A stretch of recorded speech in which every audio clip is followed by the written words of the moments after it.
Hello students, welcome to જ્ઞાન new channel dream GPSC with જ્ઞાન live. ભૌતિક ભૂગોળના એક લેક્ચર પછીથી હવે કન્ટિન્યુ સિરીઝમાં લેક્ચર નંબર 2માં ફરીથી જઈએ દ્વૈતવાદ બાજુ અને જેમ્સ અને જેફરીઝનો ભરતી સિદ્ધાંતથી ક્વેશ્ચન શરૂ કરીએ. વિશ્લેષણકર્તાઓ વિશે શું અયોગ્ય છે કે યોગ્ય છે એવા ઘણા બધા આપણે પ્રશ્નો જોયા હતા. એ જ રીતે એ સિદ્ધાંતને આગળ વધારતા લાસ્ટ ટાઈમ જોયું હતું કાન્ટ અને લાપ્લાસ. તો હવે વિશ્લેષણકર્તાઓ વિશે શું યોગ્ય છે. ઈસવીસન 1919માં સૌપ્રથમ જેમ્સ જીન્સ દ્વારા સંકલ્પનાઓ આપવામાં આવી, જેઓ અંગ્રેજ વિદ્વાન હતા.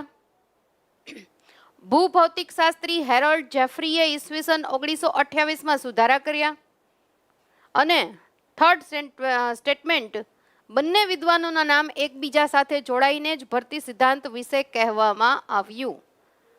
ત્રીજું સ્ટેટમેન્ટ એમ કહે છે કે બંને વિદ્વાનો, આ બંને એટલે કે હેરોલ્ડ જેફરીઝ અને સર જેમ્સ જીન્સ, આ બંને, કારણ કે આમણે જે આપ્યું એનામાં આમણે સુધારો કરેલો, આમણે જે આપ્યું એમાં આમણે સુધારો કર્યો, પણ લાસ્ટમાં જેમ્સ અને જીન્સ આપે છે એમાં જેફરીઝ સુધારો કરે છે. તો થર્ડ સેન્ટેન્સ સાચું છે, પહેલું પણ સાચું છે, પણ બીજાની અંદર જુઓ તો અહીંયા 1928 આપેલું છે, એની બદલે આવશે 1926.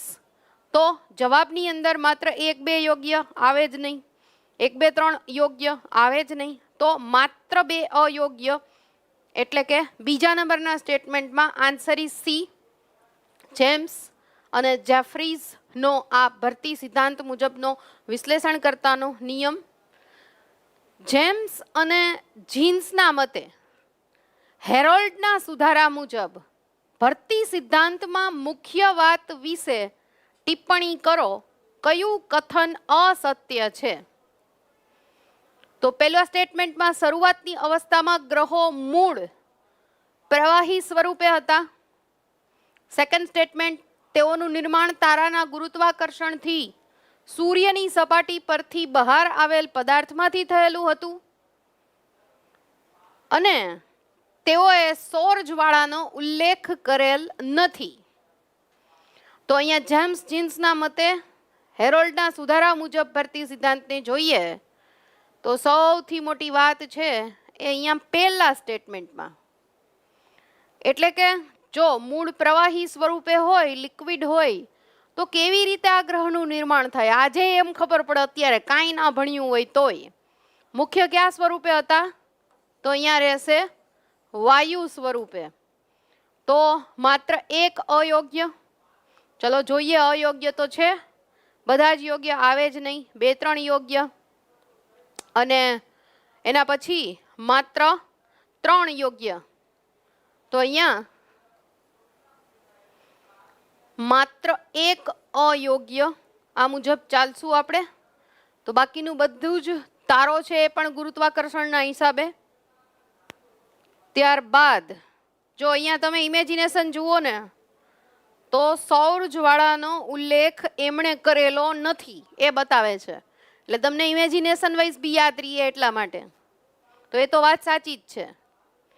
ચલો, જે ચેનલની વાત કરી 1 ઓગસ્ટ 2022થી એનું અમારું લોન્ચિંગ થઈ ગયું છે, પણ તમને ધીમે એકથી વિડીયો બધા એકસાથે મળી જશે. રેકોર્ડેડ ફોર્મમાં શરૂઆતમાં હશે, એ પછીથી આ ચેનલ ઉપર તમને લાઈવ પણ અમે મળીશું, પણ એ તમારો પ્રતિસાદ કેવો છે એના ઉપર આધારિત છે. એટલે વધારે ને વધારે સબસ્ક્રિપ્શન અને એની જે શેરિંગ છે અને એની કેરિંગ છે એ વધારો.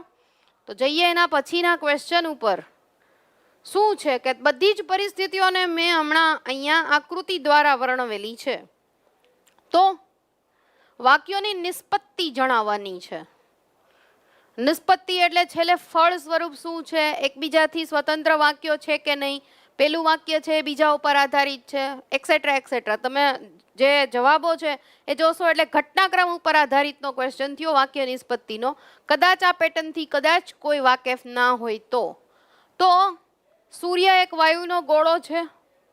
એક સેન્ટેન્સ સાથે મિલાવતા જાઓ તમે જે ઇમેજ છે એને. ભૂતકાળમાં કોઈ એક તારો સૂર્યની નજીક આવ્યો, તેનો મતલબ એક કોઈ સૂર્ય છે. એની બાજુમાં એક તારો છે, એની નજીક આવે છે. ગુરુત્વાકર્ષણ બળના આધારે સૂર્યની બહારની સપાટીમાં ભરતી આવે છે અને આ બહારની સપાટીમાંથી ભરતી આવતા આ રીતે સિગાર જેવો આકાર થઈ અને એની અંદર બહારની સપાટીમાં ભરતી આવી અને સિગાર જેવો ભાગ અલગ થયો. તારો જેમ જેમ દૂર થયો તેમ તેમ તે લાંબો થતો ગયો અને આ જ ભાગમાં ઠંડક થઈ અને આ બધા ગ્રહોનું નિર્માણ થયું. વિચારો જોઈ શું કહેવા માંગે છે વાક્યની નિષ્પત્તિ. તો વાક્યની નિષ્પત્તિ મુજબ જુઓ તો જેફ્રીઝે જે સુધારા કર્યા હતા એ છે આ કે જેફ્રીઝના સુધારા કર્યા વગરની વાત છે. તો અહીંયા જુઓ સુધારા કર્યા વગરની વાત છે. તો એમાં શરૂઆતમાં સૂર્ય અને એની નજીક તારો સિગાર જેવો ભાગ અલગ પડી અને તારાની જેમ જેમ દૂર એ લાંબો થવો, ઠંડા થવા અને ગ્રહ બનવા, એનો મતલબ 4 સ્વતંત્ર વાક્યો છે. પછી 1 અને એ 2 ઉપર 3, 4 આધારિત વાક્ય છે.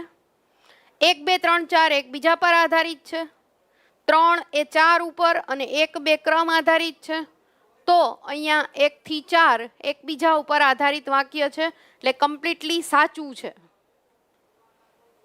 જેફ્રીએ, જો આગલો પ્રશ્ન એ હતો કે સુધારો નહોતો, હવે શું આવી ગયું? જેફ્રીએ સુધારો આપ્યો. તો જેફ્રીએ આપેલ સુધારા સાથે ભરતી સિદ્ધાંત વિશે સુધારેલ સિદ્ધાંત મુજબ વિધાનની અસત્યતા ચકાસો.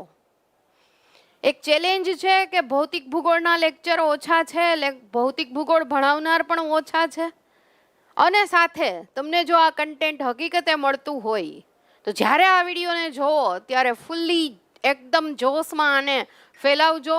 અને સાથોસાથ તમે જુઓ તો એ સાથોસાથ જે કંઈ તમે લોકો આમાં જુઓ તો એને લાઈક અને શેર કરી, કારણ કે ભૌતિક ભૂગોળ પૂછાણી ઓછી છે, પણ હવેની આ પરીક્ષામાં હું દાવા સાથે કહું છું કે ભૌતિક ભૂગોળ છે એ વધુ પૂછાશે અને તમને આ પ્રશ્નો ક્યાંયથી ઉપાડેલા નહીં મળે. કોઈ બુકમાંથી સીધા વર્ઝન કરેલું હશે નથી. આ મારા મસ્તિષ્કની દેન છે અને મારા 16 વર્ષનો નિચોડ છે અને એ તમને ડ્રીમ જીપીએસસી જ્ઞાન લાઈવ આપી રહ્યું છે. જેફ્રીઝે આપેલા સુધારા સાથે ભરતી સિદ્ધાંત વિશે સુધારેલ સિદ્ધાંત મુજબ વિધાનની અસત્યતા ચકાસો. સૂર્ય સાથે એક સાથી તારો હોવો. સૂર્ય એના સાથે એક સાથી તારો હોવો. અવકાશમાં 2 તારા અથડાઈ ખગોળીય પિંડ બની, તે ફેલાયા. અને 3rd, ખગોળીય પિંડ સમયાંતરે પ્રવાહી બનતા પૃથ્વી બની. પ્રવાહી બનતા પૃથ્વી બની. તો 3 માંથી સૌથી પહેલા તો અહીંયા જો પ્રવાહી, આની પહેલા જો પ્રવાહી હતું એની અંદર શું હતું? સુધારો, વાયુ મૂક્યું હતું આપણે. પણ હવે વાયુ સ્વરૂપમાંથી કઈ અવસ્થામાં? કારણ કે ત્યારે પદાર્થની 4 સ્થિતિઓ વિશે કોઈને ખબર જ નહોતી. ત્યાર તો ઘન પ્રવાહી વાયુ, એકમાંથી બીજું, બીજામાંથી ત્રીજું, ત્રીજામાંથી પહેલું. તો વાયુ સ્વરૂપની વાત કરતી હતી આપણે, તો અહીંયા શું આવશે સાચા જવાબમાં? ઘન. તો પેલા 2 વાક્ય એકદમ સાચા. હવે ત્રીજું છે એ શું થશે? અસત્ય. તો જવાબ થશે અહીંયા આન્સર ઇઝ ડી, એટલે કે માત્ર 3 અસત્ય છે. ઓકે, આ પેટર્ન શબ્દો સરખા લાગતા હોય તો આ પેટર્ન લાગુ પડે. આ રીતે સ્પેસ આપી ખાલી જગ્યા મૂકીને પણ તમને કદાચ આવી રીતે ક્વેશ્ચન મૂકી શકે. શું છે? તો વાક્ય પૂર્તિ કરવાની છે. સૂર્યમંડળ ગ્રહનો આકાર ખાલી જગ્યા જેવો છે. જોજો આમાંથી મિક્સ કરતા જજો. ત્યારબાદ મધ્યમાં આવેલ ગુરુ શનિ ખાલી જગ્યા ગ્રહ છે. તો અહીંયા શબ્દ જોશો ને તો મોટા, નાના, ઓછા, આમાંથી કાંઈ પણ આવી શકે, એટલે ભૂલ ભરેલું લાગે જ. બુધ, નેપચ્યુન ગ્રહ, પ્લુટો નાના છે. અહીંયા પણ કદાચ કોક ખાલી જગ્યા આપી શકે.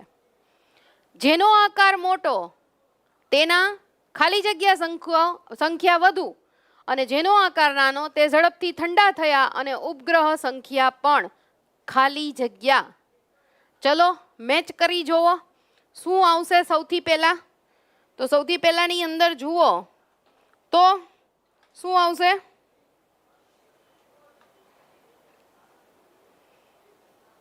ચાલો મૂકો. સૂર્યમંડળ ગ્રહનો આકાર ઉપગ્રહ જેવો છે. સૂર્યમંડળ આકાર સિગાર જેવો છે અને અહીંયા પણ પહેલો શબ્દ ઉપગ્રહ છે. તો જો અહીંયા સિગાર છે. હમણાં થોડી જ વાર પહેલા મેં આ રચના તમને બતાવી અને એમાં ગ્રહના આવા 7-8 ટુકડા થયા હતા એ જોયા આપણે. તો પેલું સિગાર, પછી બીજું મેચ કરો. મધ્યમાં આવેલ ગુરુ શનિ મોટા ગ્રહ છે, બુધ નેપચ્યુન ગ્રહ નાના ગ્રહ છે, એમાં તો ખાલી જગ્યા જ નથી. અને જેનો આકાર મોટો તેના ઉપગ્રહની સંખ્યા વધુ અને જેનો આકાર નાનો તે ઝડપથી ઠંડા થયા અને ઉપગ્રહની સંખ્યા પણ કેવી? ઓછી. તો આન્સર ઇઝ બી. જોજો અહીંયા. તો એના પછીના ક્વેશ્ચનમાં જઈએ. એક્ઝેક્ટલી સામે તમને દેખાય જ છે જે મેં દોર્યું એ જ. વિશેષજ્ઞ રસેલના મતે તથા અન્ય વિશેષજ્ઞો મુજબ તથ્યો ચકાસો. તથ્યોમાં રસેલ શું કહે છે? સૂર્યના વ્યાસથી પણ વધારે અંતર સુધી ગ્રહ નિર્માણ કઈ રીતે થાય તે માટે સિગાર આકાર શક્ય નથી.